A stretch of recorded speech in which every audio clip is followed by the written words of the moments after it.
Hello, അടുത്ത പാട്ട് തുടങ്ങിയാലോ? നീലൻ പെട്ടെന്ന് ഒരു പരിഭ്രമത്തോടെ മുഖം തിരിച്ചു. തൻ്റെ വിരലിൽ കിടക്കുന്ന ശ്രീലക്ഷ്മി എന്ന കുത്തിയ മോതിരം കണ്ടവന് സ്വയം കുറ്റബോധം തോന്നി.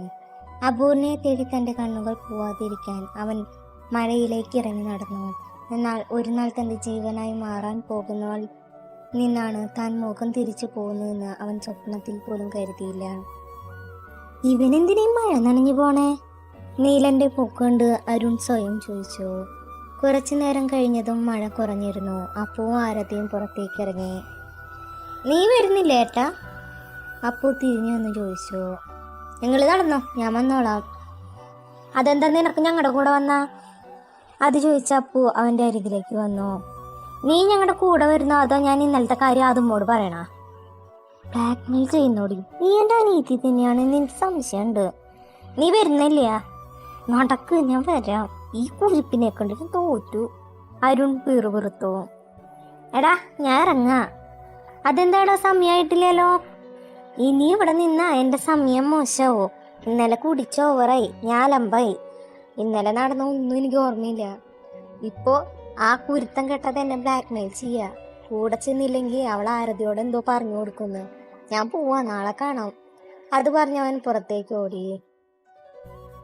നീലൻ വീട്ടിലെത്തുമ്പോഴേക്കും ഒരു വിധം നനഞ്ഞിരുന്നു.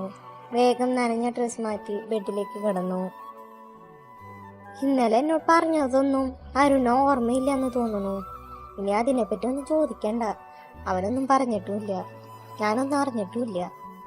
ഓരോന്നാലോചിച്ച് കിടക്കുമ്പോഴാണ് ശ്രീലക്ഷ്മിയുടെ കോള് വന്നത്. അവൻ ചുമരിലേക്ക് ചാരിയിരുന്നു കോൾ അറ്റൻഡ് ചെയ്തു.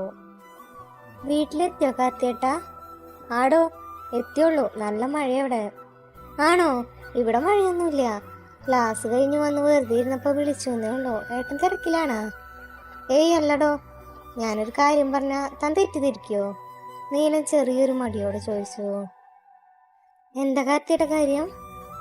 എടോ, അത് പിന്നെ എനിക്ക് അവൻ മടിയോടെയാണെങ്കിലും അപ്പുവിൻ്റെ കാര്യങ്ങൾ അവളോട് തുറന്നു പറഞ്ഞു. അവൻ പറഞ്ഞെല്ലാം കേട്ട് മറുഭാഗത്തു നിന്ന് ചിരിയായിരുന്നു മറുപടി. ഞാൻ ഇത്ര കാര്യമായിട്ട് പറഞ്ഞ് താൻ ചിരിക്കാണോ? ഇത് ചിരിക്കാതെ, ഇതാണ് ഏട്ടൻ്റെ ടെൻഷൻ. ഏട്ടൻ പറഞ്ഞ ഈ അപൂർണയ്ക്ക് എത്ര വയസ്സുണ്ട്? ഒരു 20. പക്ഷെ ആ പ്രായത്തിന്റെ പക്വതൊന്നുമില്ല. അപ്പൊ പിന്നെ പറയാനുണ്ടോ? ഈ പ്രായത്തിലുള്ള ചെറിയ അട്രാക്ഷൻ, അഫെക്ഷൻ അത്രയൊക്കെ ഉള്ള ഇതും. പണ്ട് കോളേജിൽ പഠിക്കുമ്പോൾ എനിക്കുണ്ടായിരുന്നു ഇതുപോലെ ഒരു ക്രഷ്. അത് എൻ്റെ കോളേജിലെ സാറ് തന്നെ. പക്ഷെ ഞാൻ സെക്കൻഡ് ഇയറിൽ പഠിക്കുമ്പോൾ പുള്ളിയുടെ കല്യാണം കഴിഞ്ഞു. അതോടെ എൻ്റെ ക്രഷും പോയി. അതുപോലെ ഇതും കാണൂ. ആണോ? നീലൻ ചോദിച്ചു. അതേന്നേ. അതോ ഇനി മാഷിനെ തിരിച്ച് അങ്ങനെ വല്ല ഇഷ്ടം തോന്നിയിട്ടുണ്ടോ? ശ്രീലക്ഷ്മി കളിയായി ചോദിച്ചു. ഒന്ന് പോയേടാ. ഈ പറഞ്ഞ അപൂർണ ഞാൻ ചെറുപ്പം മുതൽ കാണുന്നതാ. കുഞ്ഞുടുപ്പ് ഇട്ട് അരുണിന്റെ കയ്യിൽ തൂങ്ങിപ്പിടിച്ച് പടി കടന്നു വരുന്ന കുഞ്ഞു പെണ്ണിന്റെ മുഖം ഇപ്പോഴും എൻ്റെ മനസ്സിലുണ്ട്. എന്ന് വെച്ച് ഇഷ്ടം തോന്നിക്കൂടാന്നൊന്നുമില്ലല്ലോ. ഇയാൾ ഇതെന്തൊക്കെയാ പറയണേ? ഞാനൊരാശ്വാസത്തിനാ തന്നോട് പറഞ്ഞേ. താൻ തന്നെ എന്നെ ടെൻഷനാക്കാതെ. ഞാൻ വെറുതെ പറഞ്ഞതല്ലേ കാർത്തിയേട്ടാ. എന്നിട്ട് മഴ നനഞ്ഞു വന്ന് തല ശരിക്ക് തോർത്തിയില്ലേ? പിന്നീട് ഓരോന്ന് പറഞ്ഞ് ശ്രീലക്ഷ്മി തന്നെ അവന്റെ മൂഡ് മാറ്റിയെടുത്തിരുന്നു. എടാ, നിനക്ക് ആ ഫോണിൽ സംസാരിച്ച് മതിയായില്ലേ? നാളെ കൊച്ചിന് ക്ലാസ് ടെസ്റ്റ് ഉള്ളതാ. നിന്നെ പോലെയല്ല പഠിക്കണ കുട്ടിയാ. മുറ്റത്ത് കൂടെ ഫോണിൽ സംസാരിച്ച് നടക്കുന്ന അരുണനോട് അപ്പു വിളിച്ചു പറഞ്ഞു. ഞാൻ നാളെ വിളിക്കാതെ, നീ പോയിരുന്ന് പഠിച്ചോ. ഇനി നിനക്ക് മാർക്കെങ്ങാനും കുറഞ്ഞ ഞാനാണ് കാരണക്കാരനെന്ന് ആ കാലത്ത് എല്ലായിടത്തും പറഞ്ഞു നടക്കും. അരുൺ ഫോൺ കട്ട് ചെയ്ത് അകത്തേക്ക് നടന്നു. അല്ല, നിനക്ക് ഈ പറഞ്ഞ ക്ലാസ് ടെസ്റ്റും പഠിപ്പും ബാധകല്ലേ?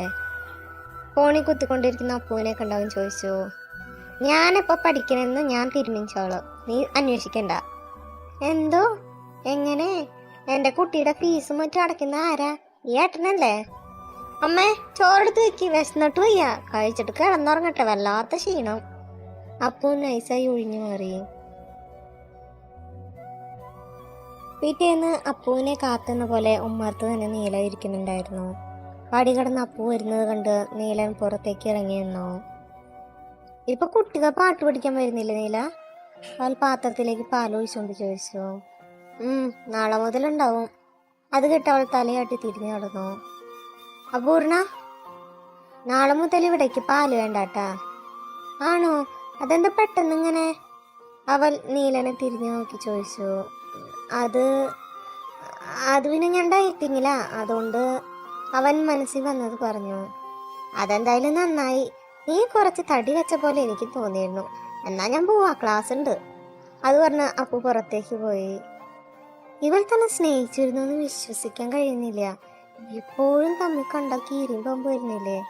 അവനൊരു ദീർഘനിശ്വാസത്തോടെ അകത്തേക്ക് കയറിപ്പോയി. രാവിലെ എടുത്ത ക്ലാസ് ടെസ്റ്റിന്റെ പേപ്പർ ഞാൻ നോക്കി വെച്ചിട്ടുണ്ട്. അനഘ, എന്റെ ടേബിളിൽ പോയി ഒന്ന് എടുത്തിട്ട് വന്നേ. മിസ് പറഞ്ഞതും ഉറക്കം തൂങ്ങിയിരുന്ന അപ്പു അതുമായി ചാടി എണീറ്റു. ഇവർക്ക് വേറെ പണിയൊന്നുമില്ലേ?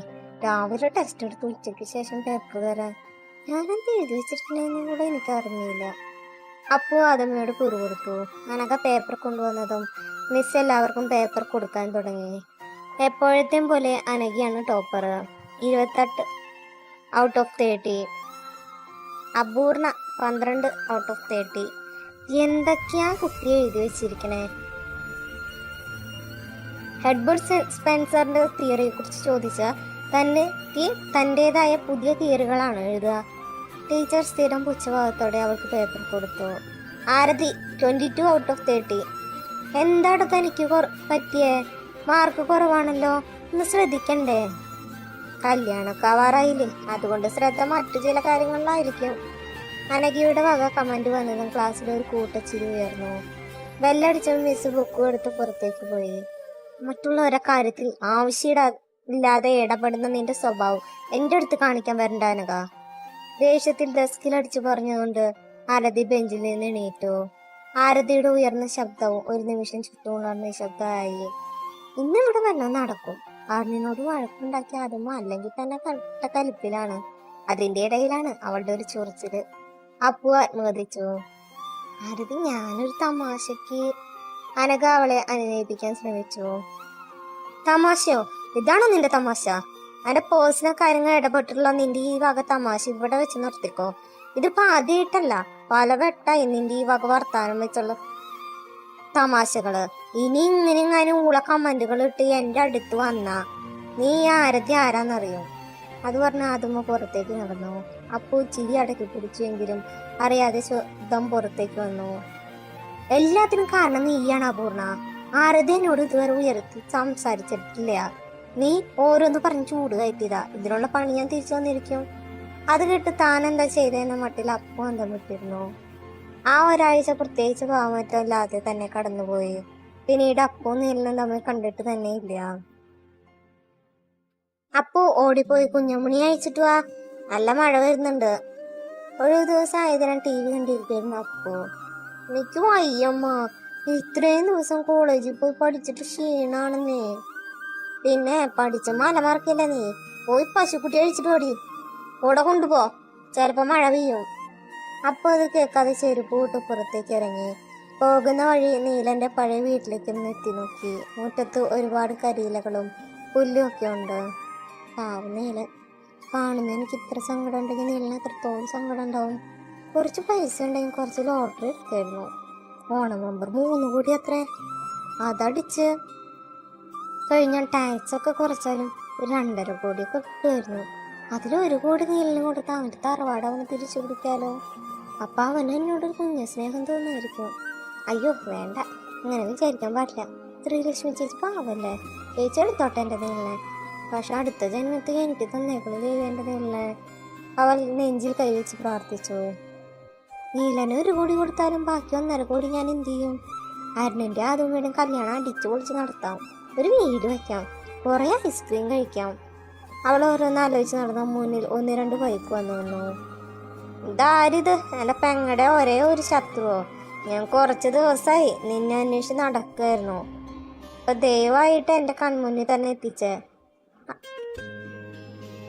അത് പറഞ്ഞ് അയാൾ ബൈക്ക് സ്റ്റാൻഡിൽ ഇട്ടിറങ്ങി.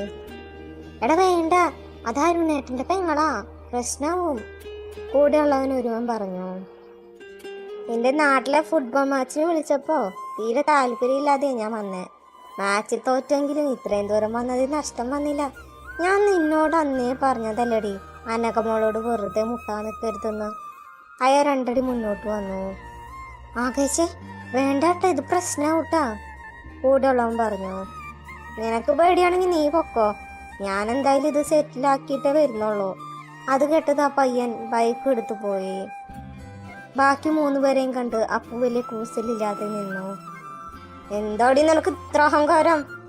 പ്രതീക്ഷിക്കാതുള്ള ആകാശന്റെ അടിയിൽ അപ്പു ഒന്ന് വേച്ചു പോയി. പതിയെ അവളിൽ നിന്നും ഒരു പേടി ഉടലെടുക്കാൻ തുടങ്ങി. ഒപ്പം മഴ പെയ്യാനും കൂടെ തുടങ്ങിയതും അവൾ ചുറ്റുമൊന്ന് നോക്കി.